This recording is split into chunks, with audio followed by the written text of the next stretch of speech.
Kalau sekarang kamu ngelihat N'Golo Kante jadi salah satu gelandang terbaik di dunia, mungkin kamu nggak bakal nyangka gimana beratnya perjalanan hidup dia.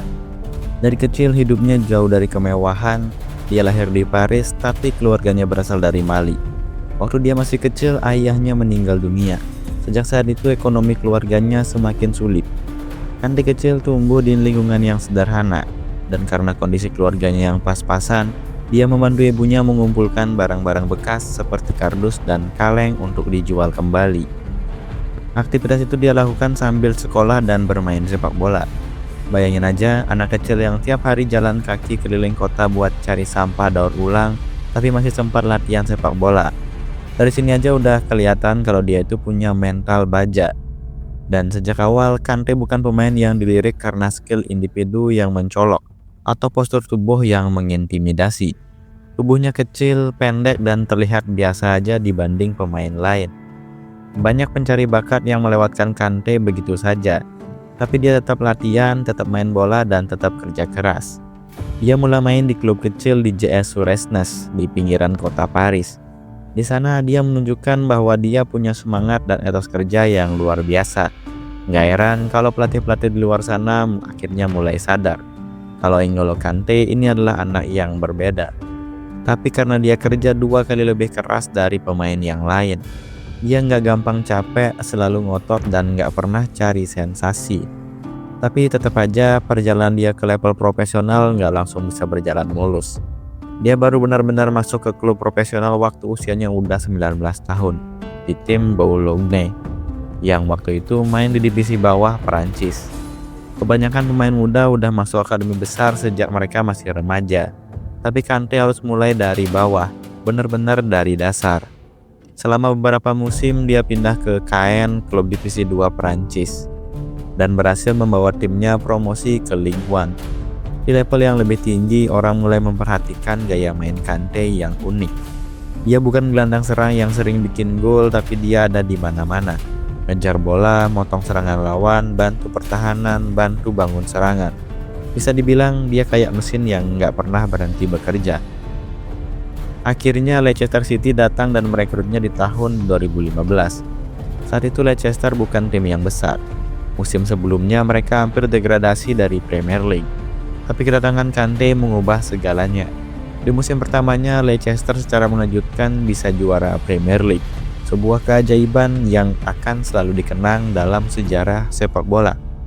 Kalau kalian lihat highlight musim itu, banyak yang bicara soal Jamie Vardy dan Riyad Mahrez.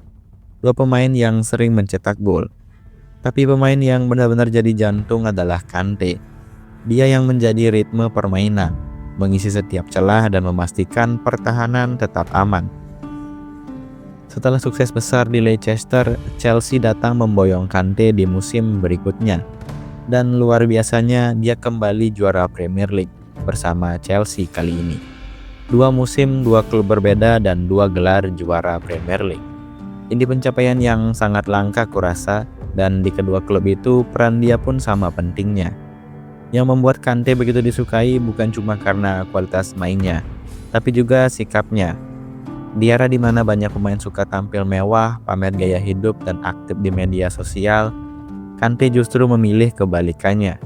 Dia sangat rendah hati, bahkan bisa dibilang pemalu.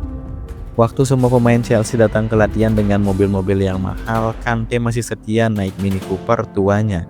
Bahkan ketika mobil itu rusak, dia lebih memilih memperbaikinya ketimbang membeli yang baru.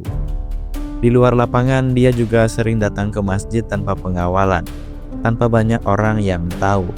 Ketika dia memenangkan Piala Dunia bersama Prancis di tahun 2018, dia jadi salah satu pemain yang paling banyak dipuji. Tapi dia sendiri selalu menghindari sorotan kamera. Bahkan ketika diminta mengangkat trofi oleh rekan-rekannya, dia juga malu-malu. Bukan karena sok merendah, tapi karena memang dia orangnya ya seperti itu. Di Piala Dunia 2018, peran dia di lini tengah Prancis sangatlah penting. Bersama Paul Pogba, dia menjaga keseimbangan tim. Banyak serangan musuh yang gagal berkembang karena dipotong oleh Kante. Dan lucunya, banyak fans bercanda bahwa 70% permukaan bumi tertutup air. Sisanya ditutup oleh N'Golo Kante. sebuah pujian yang menggambarkan betapa luasnya jangkauan dia di lapangan.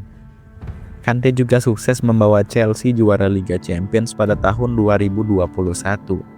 Di laga-laga penting dia selalu jadi pemain terbaik, bukan karena mencetak gol atau melakukan aksi spektakuler, tapi karena kerja kerasnya yang luar biasa. Dia memenangkan banyak penghargaan pemain terbaik dalam pertandingan tanpa sekalipun jadi headline di media besar. Tapi rekan setim dan pelatihnya tahu kalau Kante adalah motor permainan tim. Yang aku pribadi kagumi dari Kante adalah konsistensinya. Dia nggak pernah berubah.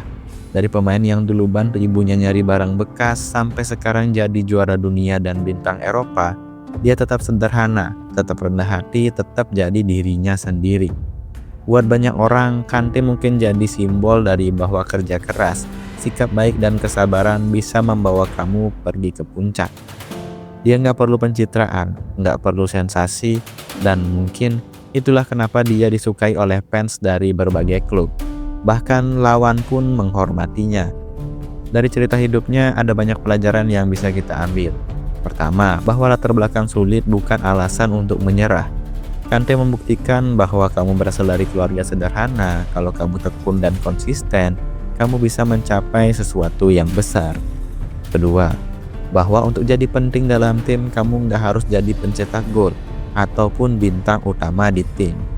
Kadang orang-orang yang bekerja di balik layar yang nggak terlalu kelihatan justru ternyata punya pengaruh yang paling besar.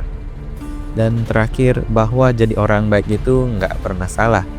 Dunia sepak bola butuh lebih banyak sosok yang seperti Kante, yang fokus bekerja, tetap rendah hati dan nggak tergoda oleh kemewahan yang seringkali membutakan banyak pemain.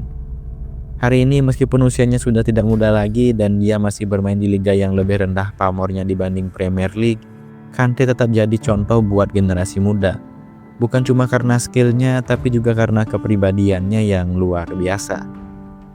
Oke, mungkin sekian cerita tentang N'Golo Kante, dan jika ada yang salah tolong dikoreksi, dan jika kalian suka tolong like video ini, subscribe channel ini, dan sampai jumpa di video berikutnya.